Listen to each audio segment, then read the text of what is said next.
आज के डेट में अगर बिहार के भविष्य की बात की जाए तो शायद आपके मन में तेजस्वी यादव, प्रशांत किशोर, मुकेश सहनी या चिराग पासवान की नाम आ सकती है, पर इन चारों में से एक नाम है प्रशांत किशोर का। इनका इस समय चेहरा सीएम कैंडिडेट के नाम पर कुछ अलग ही रुख ले रही है। आए दिन इंटरव्यू किए जा रहे हैं, आए दिन सम्मेलन करते हैं। इनका जन सूरज काफी ज्यादा प्रभावित कर रही है, लोगों को लुभा रही है। और रही बात आईटी सेल की, तो इनकी आईटी सेल मोदी की आईटी सेल से कोई कम भी नहीं है, क्योंकि इनकी आईटी सेल काफी ज्यादा मेहनत कर रही है और लोगों तक इनकी राय, इनकी पहचान और इनकी जो सक्रियता है राजनीति को लेकर वो पहुंचा रही है। और दूसरी तरफ ये भी बात है कि इन पे अभी तक कोई एलिगेशन ही नहीं लगा है, यानी कोई आरोप नहीं लगी है। लेकिन ऐसे नेता को लेकर, ऐसे लीडर को लेकर और ऐसे व्यक्ति को लेकर जिसके ऊपर कोई आरोप ना लगा हो, मुकेश सहनी क्या कर रहे हैं, कितने बड़े आरोप लगा रहे हैं, पहले वो वीडियो देखिए।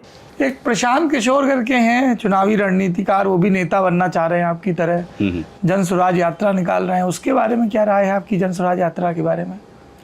काम कर रहे हैं, हम देख रहे हैं, पैसा बहुत खर्चा कर रहे हैं और कुछ होना नहीं है। उनको इंड ऑफ द जाके बीजेपी के साथ ही जाना है उनको। अच्छा, हाँ, या कांग्रेस के साथ जाएंगे। इस वीडियो को लेकर आपको कहीं ना कहीं ये मालूम चला होगा कि जो भी मुकेश सहनी बोल रहे हैं, यानी प्रशांत किशोर के बारे में जो बातें बता रहे हैं, वो कहीं जायज हो और संभवतः हो भी सकता है। लेकिन अगर 242 सीटों की बात की जाए तो उस पर प्रशांत किशोर का कॉन्फिडेंस क्या है, पहले मैं आपको वो वीडियो दिखाना चाहता हूँ। बेसिकली कह रहे हैं कि कांग्रेस में वापस जाने का आपका कोई इरादा नहीं, आप अपना बिहार में ही राजनीतिक दल दो चीजें लिख के दे देता हूं। अगर उससे आगे पीछे हो तो आप मुझे तुरंत बुलाकर पब्लिक के सामने नंगा कीजिएगा।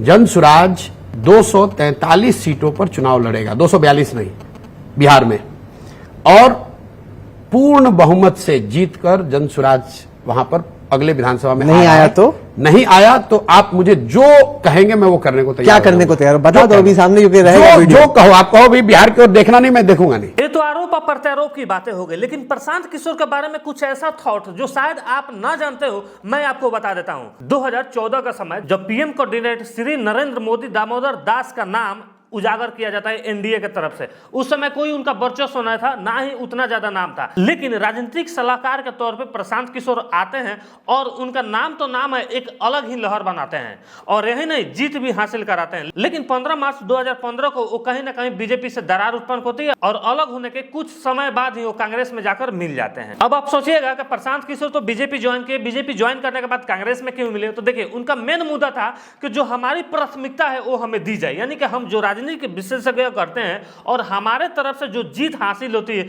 हम जो वादे कराते हैं, हम जो वादे लिखाते हैं मैनिफेस्टो में पूछ करके, वो वादे पूरी होनी चाहिए। लेकिन बीजेपी उन वादों पे नहीं उतरी, जिसके कारण बीजेपी को छोड़ दिए और कांग्रेस से मिल गए। यह बातें कैसे प्रूफ हुई तो आप सुनिए।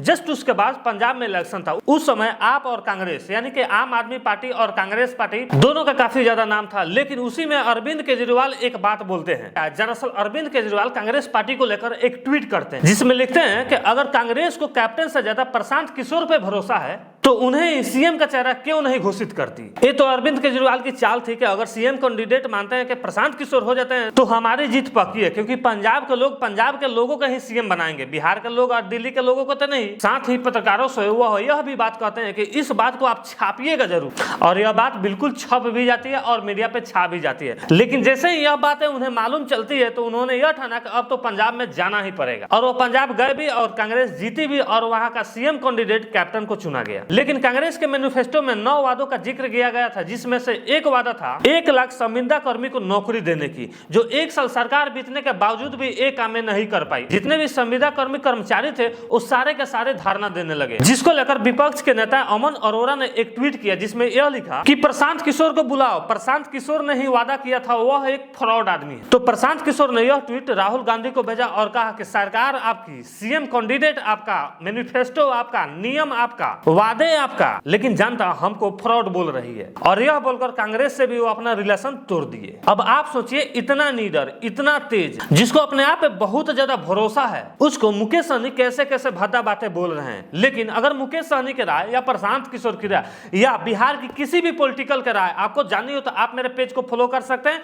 अगर यूट्यूब पर देख रहे हैं तो मेरे चैनल को सब्सक्राइब कर बेल नोटिफिकेशन दबा सकते हैं, ताकि बिहार से रिलेटेड कोई भी बात, वो पक्ष की हो विपक्ष की हो, आपके पास पहुंचती रहे और सही इंफॉर्मेशन के साथ पहुंची। धन्यवाद।